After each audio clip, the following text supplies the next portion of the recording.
Fala aí, galerinha, como é que vocês estão? Beleza pura? Galerinha, bora resolver esse exercício, ó. É um exercício maravilhoso sobre conservação de energia mecânica. Beleza? Vocês vão achar ele fantástico. Bora lá? Partiu! Então, galera, ó, o exercício fala o seguinte. Uma pequena caixa parte do repouso, então com velocidade igual a zero, do topo de uma rampa de altura h e desliza sem atrito, beleza? Até atingir o looping vertical de raio R, conforme figura abaixo. Então a caixa vai descer escorregando e vai chegar aqui no loop. Considerando que a caixa é um ponto material e que o sistema é ideal, ou seja, é sem atrito, beleza? Aí fala, determine qual deve ser a altura mínima H para que a caixa consiga realizar o loop completo sem perder contato com a pista. Beleza. Então, galera, o que significa? Então, a gente tem que descobrir qual é a altura H mínima que a gente tem que soltar essa caixa para que ela possa deslizar essa pista, né? Nessa rampa, fazer o looping e chegar no ponto máximo do looping, que é aqui em cima. Então a caixinha vai chegar aqui em cima. E a gente quer que essa caixa ela não perca o contato com a pista, beleza? Então a caixinha vai sair do ponto que a gente pode chamar de um ponto A e vai até um ponto B. Beleza. A primeira coisa, galera, como ele está no movimento circular, então vamos analisar o que vai acontecer no corpo B aqui em cima para justamente falar essa parte de sem perder contato com a pista, beleza? Então, primeira coisa, vamos desenhar quais são as forças que estão presentes nesse corpo. Então, esse corpo ele está fazendo movimento circular, então naturalmente ele tem que ter uma força que mantém ele fazendo um movimento circular, tá bom? No caso, quem faz ele permanecer no movimento circular é a força normal. Por quê? Pela terceira lei de Newton, se o corpo empurra a pista empurra o corpo para manter em movimento circular. Então existe uma força que é a força normal que mantém esse corpo girando nessa pista. Beleza. Como esse corpo está num planeta e o planeta tem uma certa gravidade, logo o corpo também tem peso, né? Então, ele vai ter a força peso também. Legal. Então, para esse corpo na posição B, a gente tem essas duas forças atuantes. Legal. Como a gente tem um movimento circular, obrigatoriamente a gente vai ter nesse ponto mais alto aqui, ou em qualquer ponto, vai ter uma força, que é a força resultante que aponta para o centro da trajetória circular. Então, no caso aqui, a gente tem uma força, que é a força resultante centrípeta. No caso, não é uma força aplicada a si só. Ela é uma força resultante que ela vai ser a composição das forças atuantes nesse corpo. Então, a força resultante centrípeta vai ser uma composição entre a força normal e a força peso. Beleza? Então, ó, se a gente analisar lá no ponto B, o que a gente vai ter? Então, força resultante centrípeta vai ser a força normal mais a força peso. Por quê? Porque ambas as forças estão apontando para baixo. Então, se eu tenho a força normal e a força peso, ambas estão se ajudando para empurrar para baixo. Então, eu vou somar essas duas forças. Legal. Aí vem o detalhe. Como ele falou que a gente vai realizar esse looping sem perder contato com a pista, então esse sem perder contato com a pista significa que a normal ela está na iminência de zerar. Então a normal está na iminência de ser 0 newtons, tá? Tá quase, falta um pelinho para ela virar zero, tá? Então a gente vai considerar que ela está quase zero, a gente vai poder considerar ela zero, tá? Então o que a gente vai ter? A gente vai ter que a força resultante centrípeta nada mais é do que a própria força peso, para esse caso aqui, no ponto mais alto da trajetória circular. Legal. Força resultante centrípeta vai ser o quê? Vai ser a massa vezes a aceleração centrípeta. Lembrando que força resultante sempre vai ser massa vezes uma aceleração, que é a segunda lei de Newton.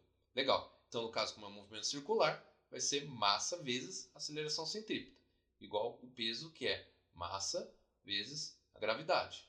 Legal. Agora, para a gente calcular, a gente precisa lembrar como é que calcula a aceleração centrípeta. Então, a aceleração centrípeta nada mais é do que a velocidade escalar que esse corpo tem ao quadrado, dividido pelo raio da trajetória, tá bom? Então, se a gente for fazer a conta, vai ficar assim, ó, massa vezes velocidade ao quadrado dividido pelo raio igual a massa vezes a gravidade. Como eu tenho multiplicação e divisão aqui, eu consigo simplificar a massa aqui. Então, massa dos dois lados eu posso cortar. Então, aqui fica 1 e aqui fica 1, tá? Então, a velocidade ao quadrado dividido pelo raio igual a gravidade. Então, se eu passar esse cara aqui que está dividindo, eu passar multiplicando, eu vou ter que velocidade ao quadrado igual a raio vezes gravidade. Então, a velocidade mínima que eu tenho que ter para poder fazer esse looping e ficar na iminência de perder o contato, então mais um pelinho ele vai desgrudar da pista. Então vai ser o quê? Aqui eu tiro a raiz quadrada, né, para sair o quadrado aqui, vai ficar a raiz quadrada de r vezes g.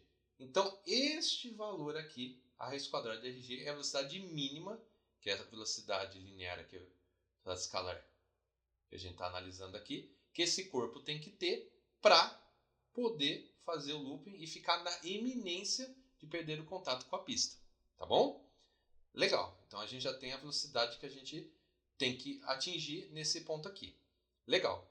Então, ó, agora a questão vai ser o seguinte, a gente saiu do ponto A, esse cara ele vai escorregar aqui pela pista, vai passar aqui, vai entrar no looping,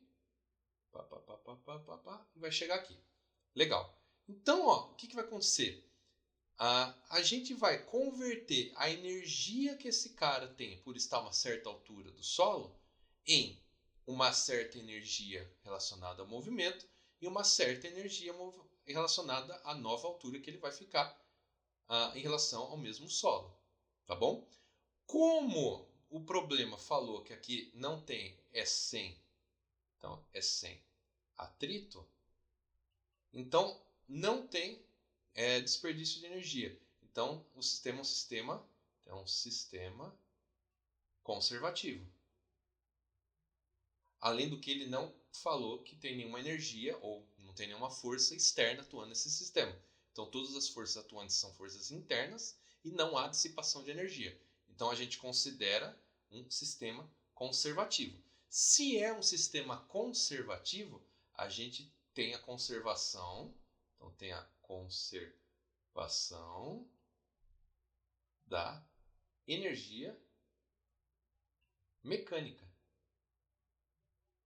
Legal. A energia mecânica nada mais é do que a energia que um corpo possui por ter uma certa altura, uma certa velocidade ou ter uma mola associada a ele, uma mola comprimida ou alargada, que vai ter relacionada à energia que esse corpo vai ter armazenado nele. Tá? Nesse caso, como o corpo, por exemplo, na posição A, ele está parado, porém tem uma certa altura, então ele tem energia potencial gravitacional. No ponto B, ele tem um certo movimento e uma certa altura, então ele vai ter uma associação de energia potencial gravitacional e energia cinética. Beleza? Então, ó, como o sistema vai ser um sistema conservativo, então o que eu posso fazer? Eu posso falar que a energia mecânica que esse corpo tem no ponto A é a mesma coisa que a energia mecânica que esse corpo vai ter no ponto B, ou em qualquer ponto desse sistema. Afinal, é um sistema conservativo, então energia mecânica é constante. Então, constante. Legal. Então, lá no ponto A, ele começou com uma velocidade inicial 0, então não tem energia cinética, porém tem energia potencial gravitacional. Então vai ser energia potencial gravitacional no ponto A é igual. No ponto B, ele tem energia potencial gravitacional, porque ele está a uma certa altura também. Então vai ter energia potencial gravitacional do B, mais a energia cinética, porque ele tem uma certa velocidade associada a ele. Ele não parou, porque se ele parasse, ele simplesmente ia desgrudar e ia cair. Então ele tem que ter uma certa velocidade para chegar no ponto mais alto, quase perder o contato, mas não perder, continuar o looping e conseguir sair dessa situação, tá bom? Então, a energia potencial gravitacional do ponto A é igual à energia potencial gravitacional do B mais a energia cinética. Legal. Energia potencial gravitacional de movimentos que a gente chama de movimentos próximos à superfície da Terra, que é diferente de você pensar em algum movimento que é orbital ou coisas do tipo. Então, para situações que são ditas próximas da Terra, a gente considera como sendo massa vezes gravidade vezes a altura. No caso que ele falou, a altura desse ponto vai ser o H aqui. Legal. No ponto B, energia potencial gravitacional, então vai ser massa vezes gravidade vezes a altura. Como ele está no máximo da altura desse looping, então ele está no diâmetro da circunferência ou 2 vezes o raio. Então a altura que ele está do chão é essa distância aqui que é o diâmetro, ou também conhecido como 2 vezes o raio. Legal, então vai ficar m vezes g vezes 2r mais energia cinética, que é dado com massa vezes velocidade escalar ao quadrado dividido por 2. Beleza? Legal. Então, de cara, eu estou vendo que a massa tem nos 3 termos. Então, o que a gente pode fazer? A gente pode vir aqui, choing, choing, choing. Então, a gente vai cortar aqui. Legal. Então, ficou gravidade vezes altura é igual gravidade vezes 2r mais a velocidade é a velocidade que o corpo está. Então, a gente vai considerar que é a velocidade mínima que a gente achou lá, que é raiz de RG. Então, velocidade mínima é raiz de RG. L ao quadrado é RG. Vai ficar R vezes G dividido por 2. Opa, olha que top. Surgiu agora a gravidade também como igual. Então, choing, choing, choing. Então, só nessa análise, o que a gente percebe? Que essa altura não vai depender nem da massa. Então, se a gente colocar um bloquinho, sei lá, um bloquinho de isopor, ou colocar um elefante, a altura vai ser a mesma para os dois para poder completar o looping. E também não está relacionado com a gravidade. Então, não importa o planeta que você está fazendo esse experimento. Tá? Então, não depende nem da gravidade e nem da massa. Top, né? Então, ó, como é que vai ficar isso daqui? Ó? Então, a altura vai ser 2 vezes R mais R sobre 2. Então, o que eu posso fazer? Aqui está dividido por 1. Então, eu tiro o MMC entre 1 e 2, dá 2. Então, a altura vai ser... Então, aqui vai ser 2.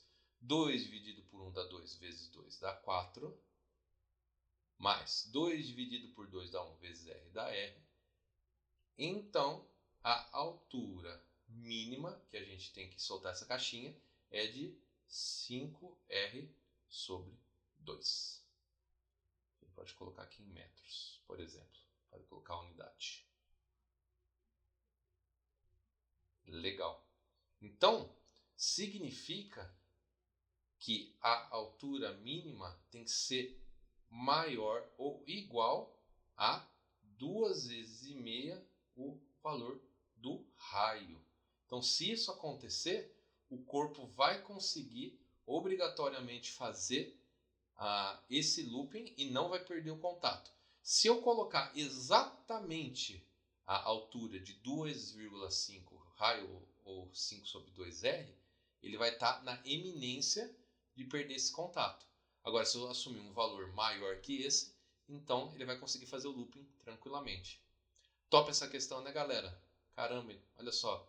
Um exemplo prático que a gente pode ver no dia a dia. Claro que esse caso que a gente colocou é um caso que não é um sistema conservativo, não tem dissipação. A gente sabe que no mundo real isso não é verdade. A gente tem, para você conseguir um sistema sem dissipação, é praticamente impossível, porque qualquer coisa, qualquer experimento que a gente faça, por mais perfeito que seja, alguma coisa vai dissipar. Nem que seja por atrito com o ar, ou barulho, ou alguma coisa que vai efetuar uma perda de energia aí no processo, tá? Então, na vida real, se a gente fosse projetar, por exemplo, um looping de montanha-russa, ou você quer fazer um looping, quer colocar uma moto, um carro para fazer esse looping, como na vida real a gente tem dissipação, então esse valor já não é mais válido, tem que ser um valor bem maior que esse, para você garantir que você vai conseguir fazer o looping e nem vai ficar na iminência também que perdeu o contato com a pista. Afinal, a gente tem que pensar na segurança, né? Então, para a vida real, com certeza esse valor não é suficiente. Tem que ser um valor bem maior para levar em conta as dissipações do processo. Beleza, galera? Espero que vocês tenham gostado desse exercício. Uma coisa bem bacana aí que cai bastante no vestibular, questão de conservação de energia mecânica e os fenômenos envolvidos. E, galera, se vocês ficarem com dúvida, por favor, deixe comentário no vídeo. Se precisar, manda mensagem para mim, que o que eu puder fazer por vocês para ajudar, com certeza eu farei. Beleza? Valeu, galera. Um forte abraço. Até a próxima.